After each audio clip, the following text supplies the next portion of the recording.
Welcome to the Prepper Almanac. Thank you for joining us today. It is deeply appreciated. Today we are going to discuss how a prepper can make homemade Neosporin for those inevitable cuts and scrapes. Disclaimer: I am not a medical doctor and nothing in this video should be taken as medical advice. Please talk to your doctor before using any of the herbs and/or remedies mentioned in this video. Most preppers wouldn't dream of having a first aid kit that doesn't include Neosporin. It used to be my go-to for cuts, scrapes, and burns, until I had a baby. Like most parents, I started looking at every single product in the cabinet and wondering if it was safe. Turns out, dermatologists, tattoo artists, and even doctors aren't crazy about Neosporin. Most medical professionals don't recommend it at all. And there are some very good reasons why. Everyone's favorite over-the-counter wound dressing contains 3 active ingredients, all antibiotics: neomycin, polysporin, and bacitracin. While that may sound like a good thing, any of these 3 can cause allergic reactions ranging from mild skin irritation to full-blown anaphylaxis. Worse yet, repeated exposure can contribute to sensitivity later in life. Most people who experience severe reactions are over the age of 70. Yikes! To top it all off, these active ingredients are suspended in a petroleum jelly base, a nasty byproduct of the oil industry. Who wants that on their skin? Not me. As my last tube of Neosporin ran out, I started looking for natural alternatives that I could create at home and that could be added to my daily needs and prepper needs.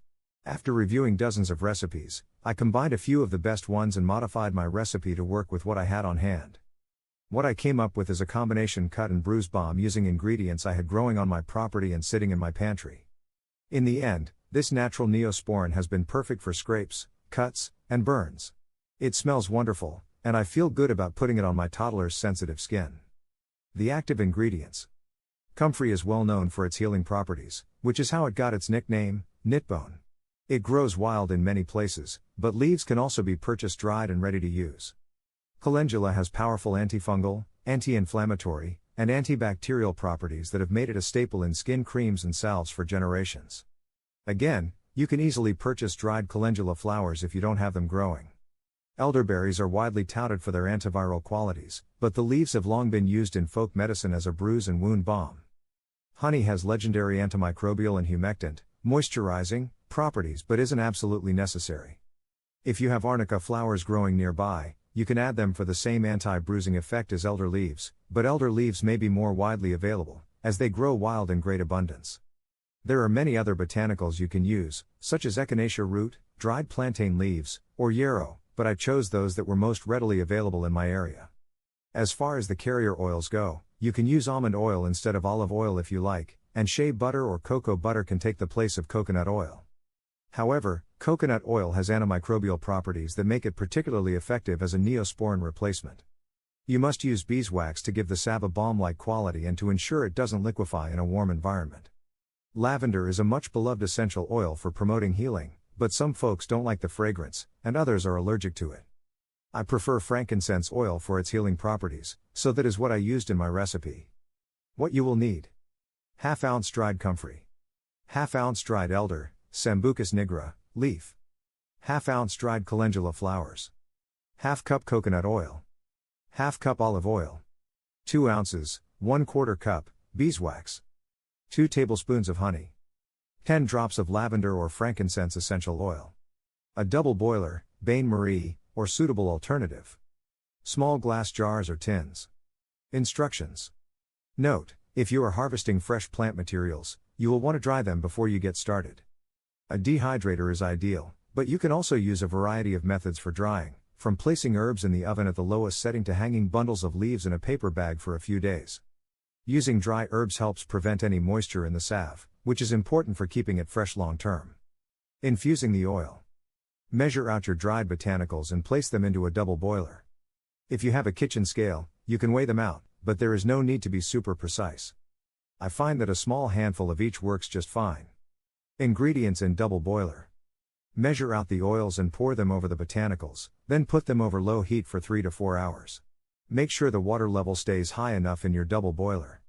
If you are willing to wait, you can pour warmed oils over your herbs in a jar and let them infuse for 2 to 6 weeks for a more powerful concentration. Warming up herbs and oils. Making the salve. Strain out the plant matter from the oil by pouring the infusion through cheesecloth or a coffee filter. Once it has all filtered out, give the spent leaves a little squeeze to get the last bit of oil out. Straining out the plant matter, discard your herbs, and give your double boiler a wipe to remove all residues, if you used one. Combining infused oil with beeswax.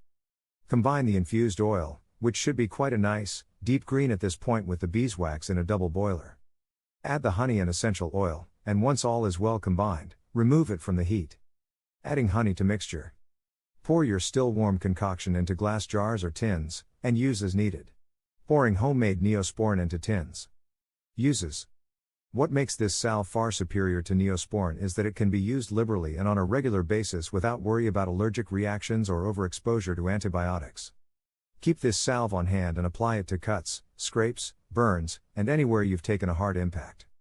But you don't need to have had an injury to use this balm. You can also use it to soothe skin irritations, diaper rash, or cracked skin. It should be perfectly good for up to 6 months, but if you want it to last indefinitely, store it in the refrigerator. This ultimately is a great Neosporin alternative, and in addition, as a prepper, I'm looking for something that can be created with what I have on hand or on my property in case of a societal collapse, economic downturn, or a natural disaster. It's just the prepper in me. As we wrap up today's video, if you have any questions or if there are any topics that you would like discussed in the future, let us know in the comment section below. And be sure to subscribe to the channel to learn more about prepping and share the video with others that may have a passion for prepping or are curious about prepping in general. And lastly, we have put some links to some other prepper supplies that you might want to check out in the description below. Thanks for watching the Prepper Almanac.